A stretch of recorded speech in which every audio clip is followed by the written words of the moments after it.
the word communication, understand, it is not physical communication, not Verizon, not Sprint, not AT&T. This communication is supersensual communication. And many of you already have had that this place is full of supersensual beings.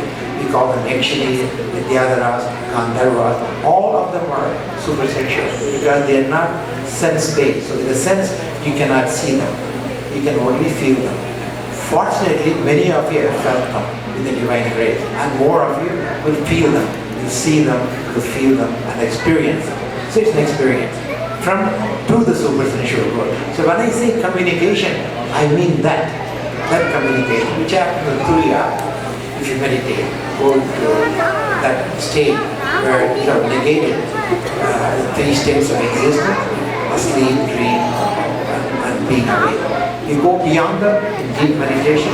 You are in Turiya, the fourth state, and there you communicate. In this temple, you go beyond that. You not only communicate, you work for her. That means you've gone into higher dimensions of the consciousness, beyond fourth state. And this is a place for that. So Atma Jnana, once you get that, Brahma Vidya, part of what all I'm discussing with you is part of Brahma Vidya. What is reality? What is real? What is unreal? The phenomenal world is real. I'll show you later on. It's not unreal. The mother says it is real, enjoy it, experience it, interact with that, but don't stop there. Come to the real world. Come to my world. That is Turiya and beyond that. All the dimensions. So she says, you can be an Atma Krida. What Atma Krida means is very profound. Atma Krida means we will be that. You share it. Not only do you realize the Atma, you share that information with the world. That is Atma Krida. That's a tremendous boon. Not only yourself realized, you are sharing it because she gives us much more information than self-realization. And that component makes us Atma Krida. You can imagine magnitude of that statement.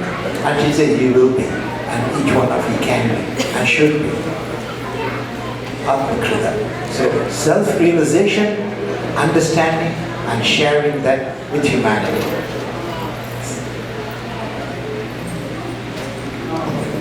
This again, they may look like they're separate, but I want to give this as a fundamental, like laws of physics, so that I can apply it in a particular situation. So I want you to know these things. There are many yoga. Commonest would be the yoga of will. I want to do yoga. I want to communicate. I want to connect with the divine in me and connect with Paramatma, Atma Paramatma. I want to know it. Normally we don't. We are self-sensual beings. We know only sense-based. We are sense-based organism. We want to become better than that, go to a higher level, where not only we experience the sense, we experience a higher being. They are supersensual beings. That's a word out there. It's called nominal. N-O-U-M-E-N-A-L. Nominal word. This is phenomenal word. Prakriti. Nominal word is the real word because that is permanent. It always exists. It is part of Divine Mother. But phenomenal word is real because part of Divine Mother is in us. So it has to be real. Because she is transcending to us, to animal, any life forms. She is there. Even inanimate objects, as long as some amount of sentience, she is there. That means not only atom, subatomic level, electrons, protons. Now we know they communicate. They travel at the speed of light, but they exist without clashing each other. That atom exists. They travel at the speed of light, and they communicate. So, would you accept them being sentient? Obviously. They do all that. They are sentient beings. So now I just proved to you, everything which exists, including subatomic particles, they are part of Divine Mother. They are sentience. There's nothing which is insentient.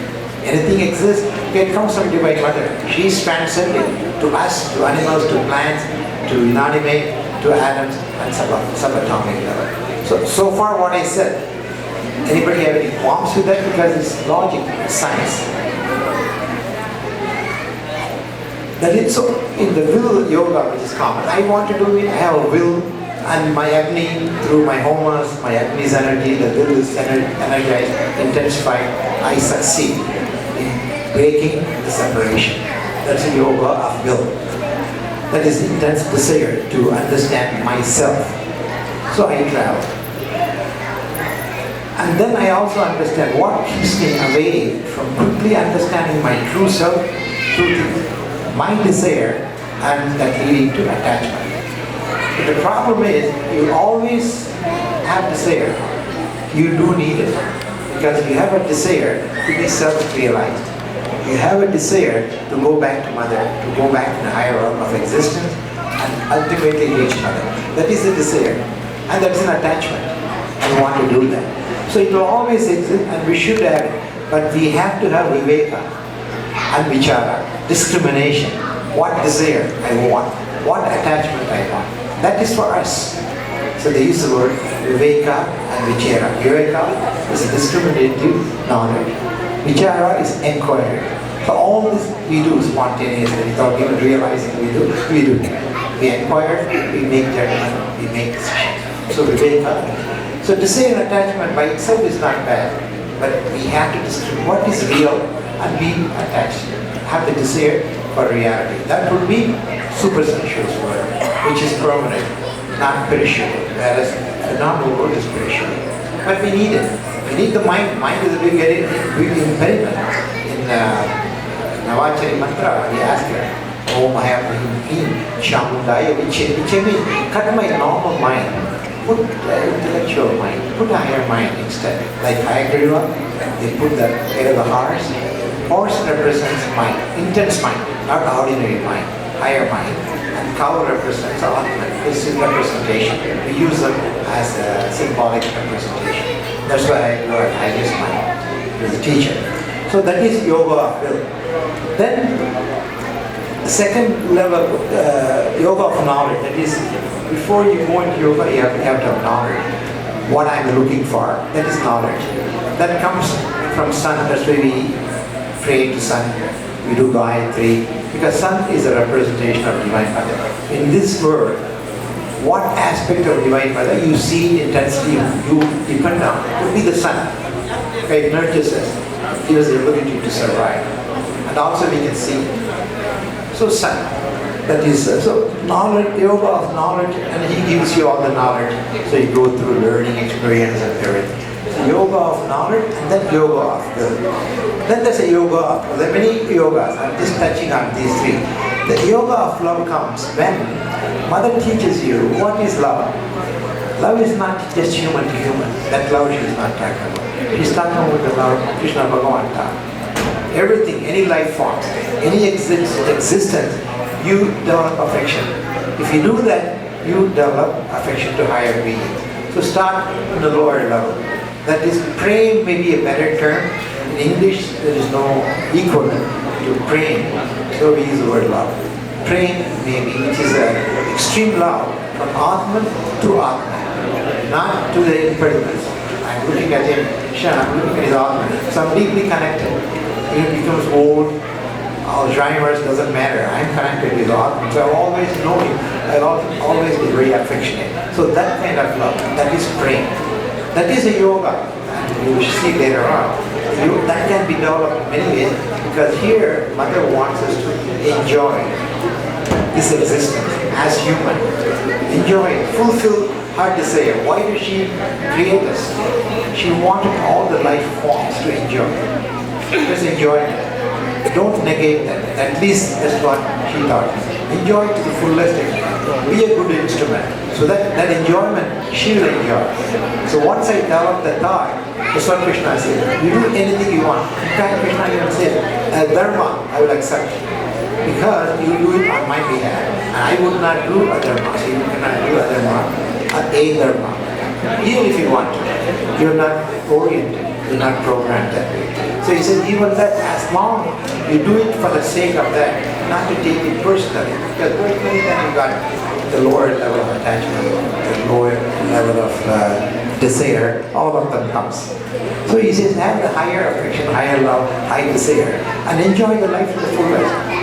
He says, live to be 100 years. That's what is granted to us. Now it's possible with all the modern medicine. 100 years is not in problem. Any of the patients are 100 years or close to it. Technically it can be 120, but practically 100 is reachable. So she says, live to be 100. Fulfill my desire for you, which is to enjoy, learn, evolve in that path. The yoga of love. And the word Madhurya Bhava is a beautiful word. Bhava is a rasa, your feeling, your personality. Madhurya is affection. This temple is full of Madhurya. When you come in here, you come with full love to Mother, full affection to Mother. And Krishna's path is exactly that. The symbolism of Rasa Leela, love between Atma to Atma, and the play he did, all very symbolic, and he could be with anyone at any time and please time. In a real way, in a true way, not an illusory way. Illusory way goes away. But he says enjoy that. But have the goal of self-realization, sharing that self-realization with the world. This place has given us the opportunity. This will teach you reality, it will give you the blessing to experience reality, to become a Atmajnani, Brahma Vidya, and then don't stop there. Once you come to her world, she wants us to walk. Don't stop just being going to Samadhi. That is not needed. Next slide. Yeah. See, Dharma itself has two ways. One is asceticism and renunciation.